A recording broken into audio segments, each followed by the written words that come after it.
Sabi nila, wala raw shortcut mula sa pangarap papunta sa tagumpay. Para ka raw maging successful, kagaya nung naririnig ko dati sa TV, dapat magsumikap ka. Yung pangarap mo, hindi mo susukuan hanggat di mo naaabot.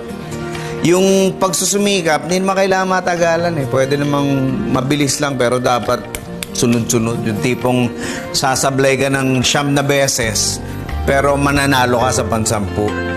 Madali lang mangarap, mahirap magsumikap. Pero pag yung pangarap na abot mo sa pagsisikap, nako, lahat ng pangarap sumasarap.